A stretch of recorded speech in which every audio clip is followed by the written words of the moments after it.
journal, le siège du SLEG a été vandalisé ce mercredi par des personnes qui seraient envoyées par le camp de Sisavané selon la déclaration d'Aboubacar Souma. Son bureau et celui de son adjoint ont été complètement saccagés par ces individus dont ils auraient déjà identifié certains. Et puis la majorité en République démocratique du Congo doit ce mercredi dévoiler le nom de son candidat à la présidentielle du 23 décembre prochain. Pour le moment, l'heure est de savoir si le président Kabila respectera la Constitution. Mes téléspectateurs, bonsoir et bienvenue dans ce journal. Le siège du SLEG vandalisé dans la matinée de ce mercredi par des individus qui seraient envoyés par le camp de Suleiman Sisavané. En tout cas, c'est ce qu'ont déclaré Aboubacar Souma et son groupe. Les bureaux du secrétaire général du SLEG et celui de son adjoint ont été complètement mis à sac par les assaillants. Aboubacar Souma et son équipe disent avoir identifié certains assaillants. Ils ont même saisi une moto de l'un d'entre eux qui a pu s'échapper. Si la justice ne fait pas son travail dans cette affaire, il n'y aura pas d'ouverture prochaine des classes, a déclaré Aboubacar Souma. Mamadou Tanouba signe ce reportage. C'est à 6 h du matin que le siège du SLEG a été attaqué par des individus qui ont caillassé le bureau d'Aboubacar Souma et celui de son secrétaire général adjoint. Seul le vigile était sur les lieux au moment de l'attaque. Aboubacar Souma pointe un doigt accusateur sur le groupe des Suleiman Sisavané. Ils sont venus ce matin vers 6 h. Un groupe au bord d'une pick-up, de Mabana, selon le gardien. Ils sont venus, ils ont demandé au gardien, le gardien était en haut, d'ouvrir, le gardien qui les envoie. Briser, n'est-ce pas, les appareils qui étaient à l'intérieur, les postes téléviseurs et tout. Et au secrétariat encore, ils sont rentrés dedans. Tous nos ordinateurs qui étaient là-bas, ils ont tout cassé. Nos t-shirts qui sont confectionnés, ils ont tout emporté. Et jeté nos documents, nos dossiers dans de l'eau ici. Donc, ils disent qu'ils assument. Au cas où la justice ne ferait pas son travail dans cette affaire, le SLEG menace de bouder l'ouverture prochaine des classes. Nous avons fait appel à notre avocat qui est venu avec un huissier qui a fait le constat. Nous nous sommes rendus automatiquement sur le procureur. Nous avons déposé la plainte. Et le procureur dit que demain matin, d'aller, n'est-ce pas, pour la suite. La plainte est portée contre Suleiman Sisavané, contre Kadia Touba, contre Abakar Kaba et contre Mohamed Kamara. Si il n'y a pas de possibilité, s'il n'y a pas de condamnation, nous allons fermer, il n'y aura pas d'ouverture des classes. Et nous allons mobiliser tous les enseignants. Cette attaque survient au lendemain d'une annonce du SLEG se désaffiliant de l'USDG, Union syndicale des travailleurs de Guinée. Pour mieux mener son combat contre la hausse du prix du carburant, le Front comme mouvement syndical et force sociale a annoncé des actions qu'il compte exécuter sur le terrain. Aucune date n'est pour le moment établie concernant le début de ces mouvements. C'est au cours d'une conférence tenue à Koléa qu'ils l'ont fait savoir. On se bat le Baldé pour les explications. Ces actions rendues publiques par les membres du Front commun, force sociale, mouvement syndical tournent autour de 7 points essentiels, mais aucune date n'est donnée pour l'exécution de ce nouveau programme. L'objectif est d'amener le gouvernement à diminuer le prix du carburant à 8 000 francs guinéens. Organisation d'un meeting cher sur le terrain de Nongo. L'objectif, dénoncer et remobiliser les citoyens face à la réduction du prix du carburant à 8 000 francs. 5. Animation des émissions radio et télévision. Cette animation se fera en synergie force sociale, mouvement syndical. L'objectif, remobilisation. Point 6. Organisation de sitting. Lieu, l'Assemblée nationale. Objectif, leur dire qu'ils sont élus par le peuple et doivent motiver à ce que l'exécutif reste et demeure à l'écoute du peuple. Point 7.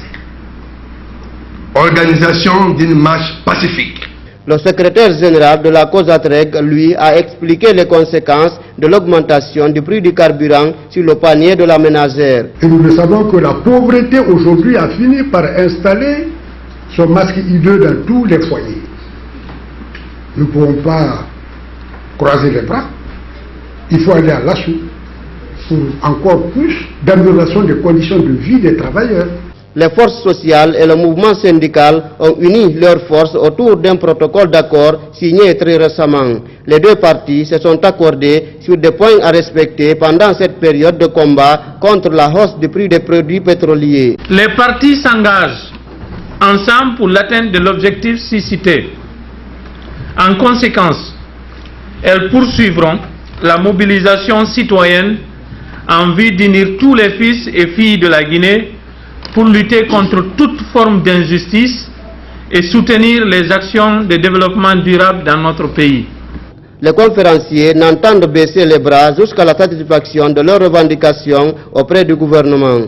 À l'occasion de la conférence de presse organisée par les leaders de l'opposition républicaine hier mardi, le président de l'UFDG a été interrogé sur plusieurs sujets liés à l'actualité politique. C'est le cas notamment de ses absences répétées à l'Assemblée nationale. Cellou Dalein rassure qu'il va essayer d'être plus disponible et pour lui, il n'est pas question de démissionner de son siège. On se bat le Balté. Cellou Dalein Diallo est député à l'Assemblée nationale, mais il se trouve que le président de l'UFDG participe rarement aux activités parlementaires. Pour ne pas dire totalement absent, Cellou, le député, n'est régulièrement présent qu'aux plénières d'ouverture et de clôture des sessions parlementaires. Répondant à la question d'un journaliste qui a fait cette remarque, Cellou dit ne pas être prêt à démissionner de son siège de député pour laisser la place à une autre personne plus disponible à prendre part aux travaux de l'Assemblée nationale. C'est vrai, je suis toujours présent à l'ouverture et à la clôture et à quelques sessions importantes. Bien sûr, je gère un grand parti où il y a beaucoup de difficultés.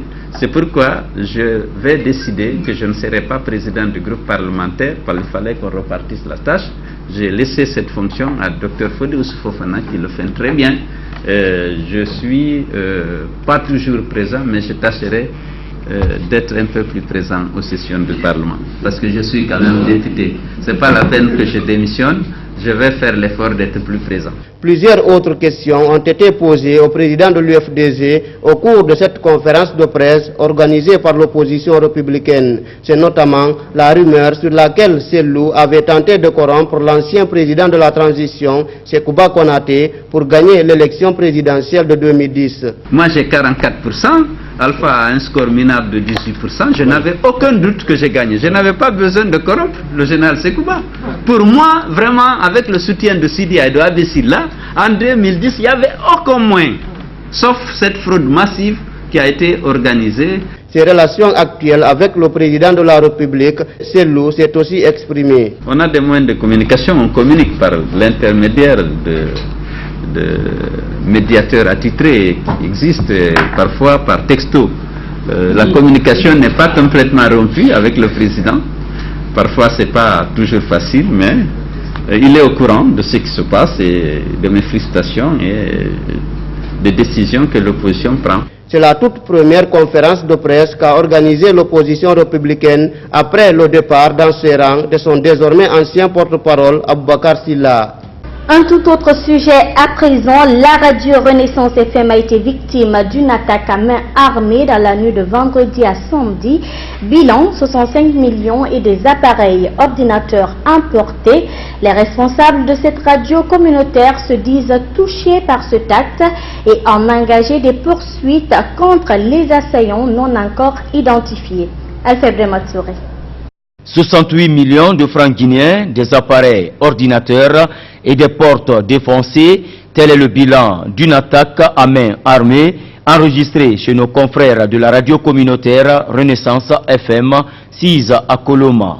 Sur les circonstances de cette attaque nocturne, le chargé des ressources humaines de cette radio explique. Tout a commencé dans la nuit de vendredi au samedi. Quand je suis venu le samedi matin, j'ai été informé par un des vigiles nous disant qu'il y avait 2 bandits qui sont venus pour l'attaquer. Ils se sont battus. Il a été blessé, donc il suivait les soins. Et le lundi au dimanche, la nuit du lundi au dimanche, c'est une fille aussi qui a passé la nuit ici, du nom d'Elisabeth Théa. Elisabeth Théa est la technicienne qui a passé la nuit le jour de cette attaque. Elle a été d'abord mise au respect avant d'être enfermée dans ce bureau où d'ailleurs un des ordinateurs avait été pris par les assaillants. La nuit de lundi, pas de 4 heures du matin, où je suis restée. C'est dans le même studio que je dormais, j'ai passé la nuit. Je suis restée, brusquement j'ai entendu des bruits comme ça, au niveau du grand portail là-bas. Je me suis réveillée, allé jeter un coup d'œil, j'ai vu 3 mecs inconnus qui étaient caboulés. J'ai pris l'attention, j'ai couru jusque là, prendre mon téléphone et appeler certains de mes chefs au-dessus locaux. L'un d'entre eux m'a suivi. Dans ce cas, j'ai insisté à parler, il m'a braqué l'arme. Sur les dégâts causés, le coordinateur des ressources humaines de Renaissance FM a expliqué comment les assaillants se sont emparés des objets et la somme des 68 millions de francs guinéens. Donc le premier bureau de la droite, c'est la comptabilité. Ils ont cassé le premier bureau de la droite. Ils ont pris 2 ordinateurs et il y a 2 caisses qui étaient là. Ils ont cassé les 2 caisses pour prendre les contenus. Après le premier bureau, ils sont allés dans le deuxième bureau. Le deuxième bureau, ça c'est le bureau de la coordinatrice générale. Le bureau aussi a été cassé. Ils sont rentrés là, il y avait un ordinateur d'elle qui était là. Ils ont pris l'ordinateur portatif d'elle. À la question de savoir pourquoi ces 68 millions de francs guinéens n'ont pas été déposés à la banque, la coordinatrice générale a expliqué aussi les difficultés liées à cette pratique. Quand je paye la location, le propriétaire veut cash. Beaucoup de gens, quand tu vas à EDG, les gens veulent cash. Et ça, c'est la difficulté. Beaucoup des organisations et des commerçants et tout ça, ils ne voulaient pas recevoir une chèque. Donc, on a eu des différentes dépenses pour le lendemain. Et donc, franchement, presque plus de la moitié de l'argent qu'on a eu dedans avec nous était destiné pour payer les factures et tout ça, que les gens n'acceptent pas cash. Sauf cash. Et donc, ça, c'est la raison pour laquelle on a eu assez de cash avec nous maintenant. La suite de l'actualité sur le continent, le mystère est donc sur le point d'être levé. C'est ce mercredi que la majorité en RDC doit donner le nom de son candidat à la présidentielle prévue le 23 décembre. À quelques heures de la fin du dépôt des candidatures, la question est de savoir si le président Kabila respectera ou non la Constitution. Reportage. L'oiseau rare sera connu tôt ce mercredi matin. Cette déclaration sous forme de promesse a été faite mardi soir par le porte-parole du gouvernement congolais, Lambert Mende, qui sortait alors d'une réunion avec Joseph Kabila. Le président congolais, lui, se sera tu jusqu'au bout. L'une de ses dernières apparitions publiques, ce voyage en Angola en fin de semaine passée. Et là encore, officiellement, il ne se prononce ni sur son avenir personnel, ni sur un éventuel dauphin. Mais la date butoir est là. Les anti-Kabila, eux, sont prêts. Jeudi dernier, 24 heures après son retour d'exil, Jean-Pierre Bemba était le premier poids lourd de l'opposition à faire acte de candidature. Le président de l'UNC, Vital Kamerhe, s'est rendu, lui, ce lundi à la commission électorale. Hier, mardi, c'est Félix Tshisekedi, chef de file de l'UDPS, qui a déposé sa candidature. Les 3 hommes envisageraient à terme une candidature unique pour cette élection présidentielle, à un tour. Je crois que nous allons avoir une rencontre importante au mois de septembre à l'extérieur du pays, malheureusement, parce que certains d'entre nous ne peuvent pas revenir ici. Je pense, et j'en profite pour le saluer d'ailleurs, à mon frère Moïse Katumbi. Une figure de l'opposition manque en effet à l'appel. Moïse Katumbi reste coincé en Zambie, empêché de rentrer en RDC. Pour lui aussi, ce mercredi 8 août est la date butoir pour déposer sa candidature à la présidentielle. Voilà, mes téléspectateurs, c'est la fin de ce journal. Tout le plaisir a été pour moi de vous informer. Au revoir et bonne suite de programmes sur Gangan TV.